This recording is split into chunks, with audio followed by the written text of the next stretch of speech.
Hi guys, and welcome to the course. Now, in the last lesson, we looked at how we can implement a CSS style and apply it to all instances of a particular HTML element on a single page. So we changed the style for our horizontal rule, and by adding this internal CSS to our index.html page, we managed to affect the style of all the horizontal rules on the same page. Now we're going to take it one step further, and we're going to change our website that uses internal CSS to external CSS. And to do that, we first have to create a new folder in our personal site. So I'm going to create a new folder that's called simply CSS. And inside this folder, I'm going to create a new file. And that file is going to be called styles.css. So with that extension, the browser will recognize it as a CSS file. So once you hit enter, you'll see that we have this brand new file called styles.css. And we're going to move our code for the body and the horizontal rule over to this page. I'm going to hit save, and we're going to remove this style tag. So now if I hit save and I refresh our website, you can see that all the style that we've applied is now gone because we've deleted it from the style tag in the header. Now, instead, what we're going to do is we're going to create a new link. And if you write link and you hit enter, then it will autofill to say that this link has a relationship of something called the style sheet. So when your browser reads your web page, it'll go from the top to the bottom, and once it hits this line, it'll see that, oh, this is where the style sheet for this web page resides, and I can go over here to fetch it. Now we need to change this href to point towards our styles.css. So the first thing we need to change is the file name. Our file is not called master.css, it's called styles.css. And the other thing that we have to change is this / here. Now, if an href starts off with a /, then it's pointing towards the root of your website.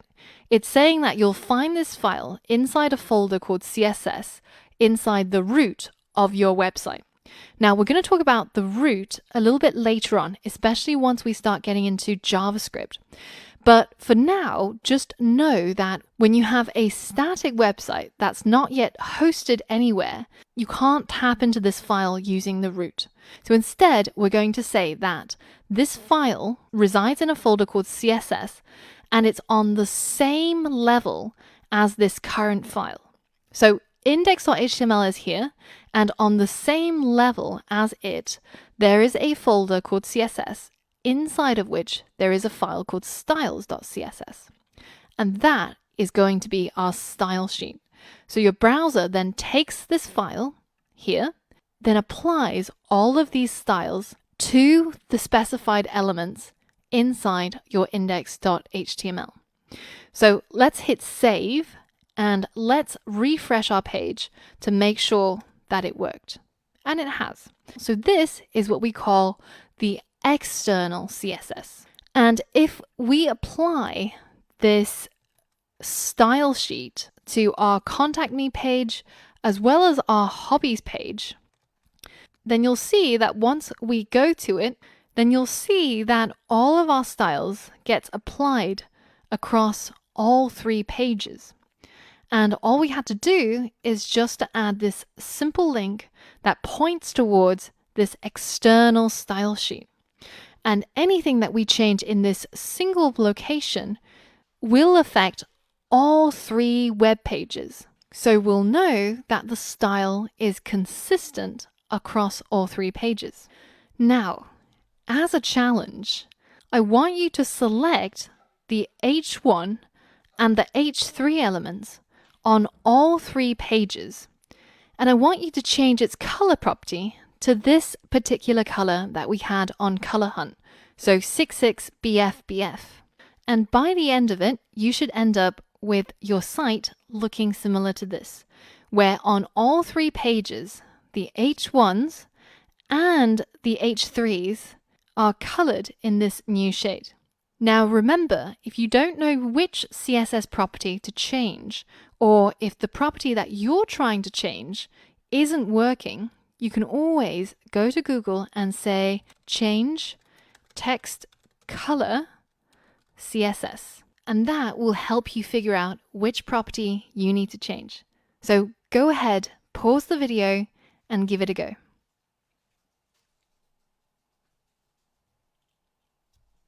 All right, so how did that go? Well, if you had any difficulty figuring out which property you need to change, because it's a property that we haven't used before, then you needed to look at some of the documentation.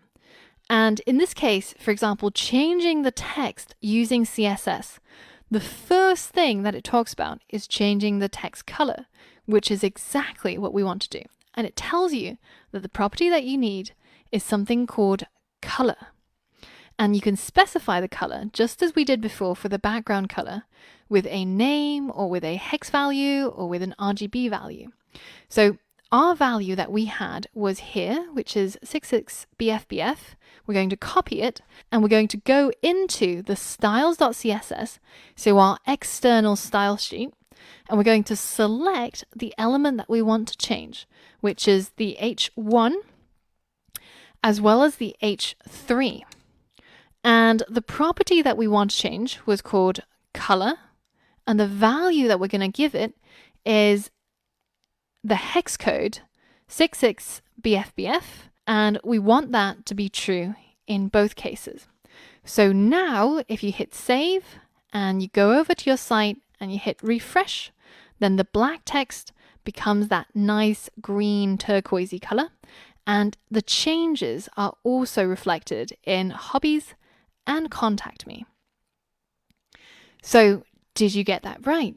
Did you manage to figure out which property you needed to change? If yes, then great, perfect. If you want to take this challenge even further, then you can style the text in more ways than we've specified here by looking through the documentation and changing anything that you want to change. So, for example, it's a bit odd to have the H1 the same color as the H3, so you could differentiate those two by making the styles of each of them different. Now, if you've created something wonderful, wacky, or completely different from what I have, then it's a good time to show off what you've done and head over to the Q&A section and show all of your fellow students and post a screenshot of what your website looks like and which CSS properties you changed in order to achieve it. Now, in the next lesson, we're going to look at some potential bugs that you might come across and ways in which you can help yourself by diagnosing what the problem is and how you can fix it yourself. So we're starting to learn about the important skill of debugging. So for all of that and more, I'll see you on the next lesson.